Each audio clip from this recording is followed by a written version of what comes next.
Hello guys, good morning! Welcome back again to my vlog! Hello! Ayan, pang second day na ng aking off and nagbe-breakfast lang ako ngayon. Sumagot tayo sa mga katanungan. Charis, katanungan! I'm so happy to see you all again here in my vlog. Thank you so much sa patuloy na pagsuporta at pag-watch ng aking mga vlog. Thank you so much guys! Yan. May nabasa akong comment doon kung 3 months na lang ata magka-current na or 3 months na lang, 3 months or 4 months yung ang layo ng priority date niya. Ang tanong niya kung magmi-Middle East pa ba daw siya with the current situation ngayon. Ang sagot ko naman ay, Charis, iyan muna natin kung ano sa breakfast.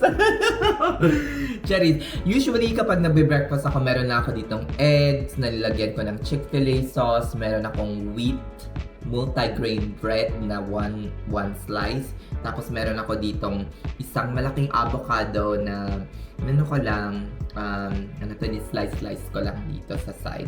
And then I have coffee on the side. Sarap.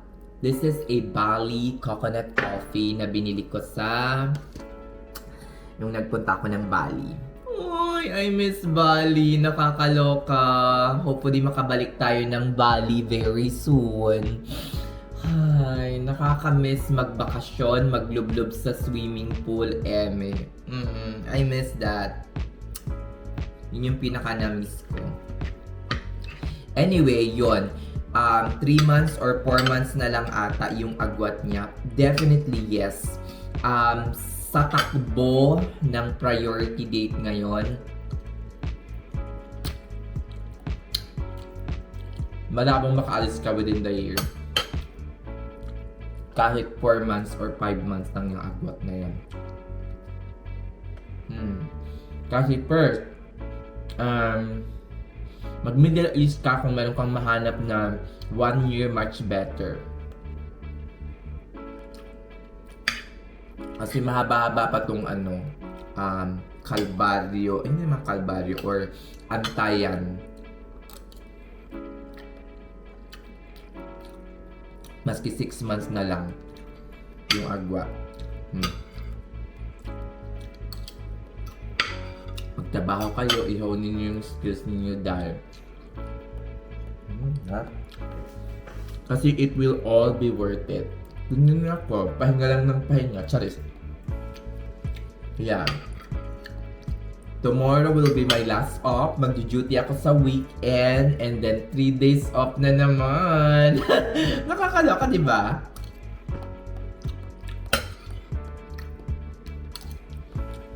So, sa mga nagsasabing walang life-work balance dito sa Amerika, meron mga inday.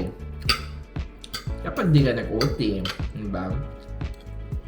Makakasurvive ka ba without OT? Definitely yes. Very survivable. Diba? Mas makakasurvive ka pa ng bonggang-bongga at makakaipon kapag nag-travel ka na or naging permanent stop ka na kasi mas lalong tataas ang rate mo. But,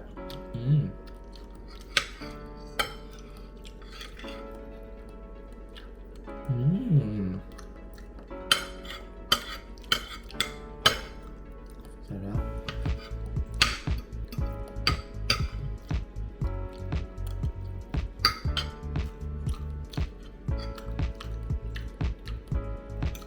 Mamaya pala, i-ano ko na kayo, promise. Ito na yun talaga dahil, mamaya. Gagawin ko na yung car tour mga inday. Bibigyan ko kayo ng car tour, kung magkano yung amortization ko, kung magkano yung ginagastos ko para sa car. Kung may naging problema ba ako sa car, ano yung mga advantages ng car na kinuha ko. Ang kinuha ko pala mga inday ay Mazda CX-30.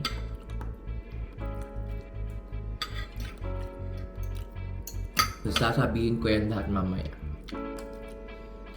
Kung pinagsisihan ko bang kumuha ng brand new, yan, tatakal natin.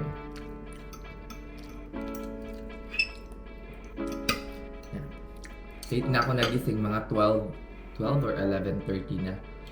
Kasi nakatulog ako mga ano na rin, 3 o'clock. 3 o'clock or 3:30 na rin.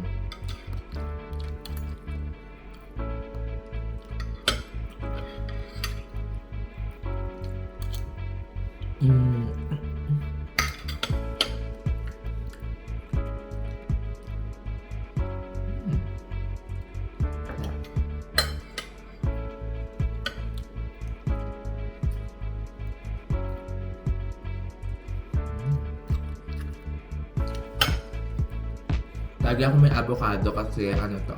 Though may fats yung avocado, pero ang fats na kinakontain ng avocado ay healthy fats.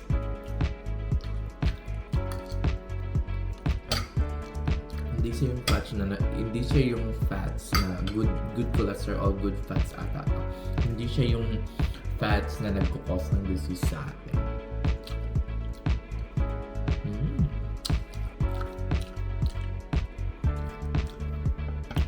Life is so beautiful. Kaya, pagdating nyo dito sa Amerika, kaya, be patient sa pag-aantay ng inyong priority date, mga Indian.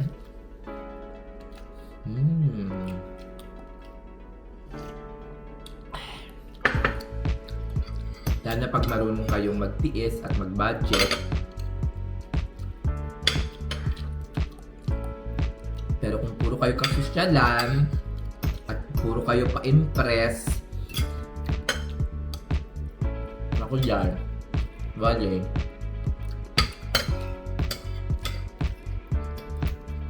Ang dahilan kung bakit hindi nakakaipon yung mga tao dito ay pa-impress. Post agad sa social media, may bagong bag na. Ganyan. Okay lang kung ginagawa nyo yung mga bagay-bagay dahil sa gusto nyo. Diba? O kaya makikinabang yung katawan ninyo. Pero kung ginagawa nyo lang yung mga bagay dahil sa gusto nyong purihin kayo ng iba, ay wow, siya yung naunang nagkaganito. Siya yung naunang nagkaroon ng ganitong bagay. Wow, ang ganda ng car niya, as in mamahalin, $60,000, mga ganyan. 'Di ba?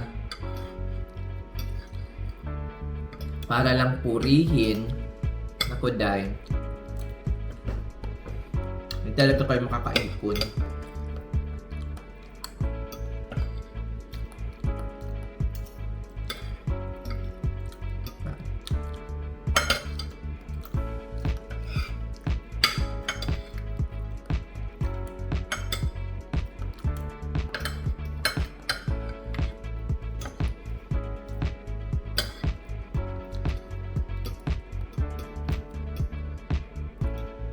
Tapos yung namumuo sa always, yung namumuo sa puso ninyo is palaging inggit. May nakita niyo yung isa, nagkabahay, sasabihin niyo, ay, naku day, ganyan-ganyan.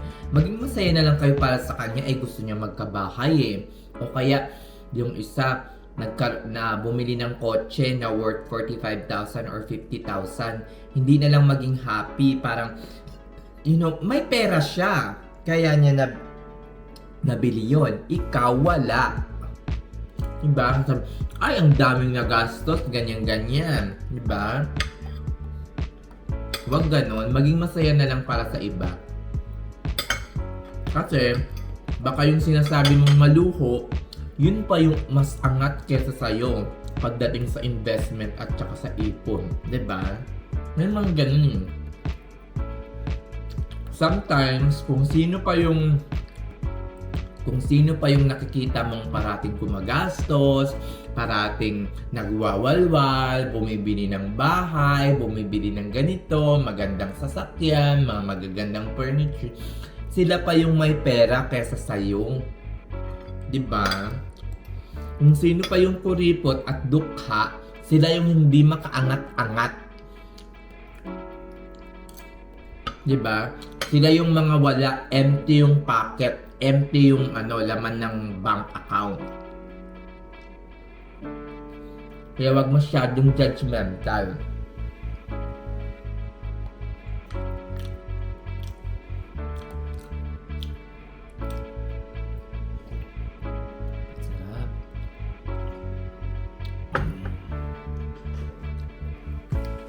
Ayan, breakfast. Healthy breakfast, cherries. Ayan, tatapusin ko na itong vlog na to kasi i-charge ko pa yung aking camera para naman makapag car tour at makita nyo na yung buong loob ng kotse ko. Medyo lilinisin ko lang ng onte para bongga, diba? Pak! Pak! Pak! Shut up! Diba?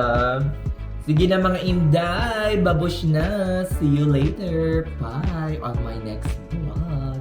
Yung car tour natin, di ba? Dami nang nagre-request nito as in.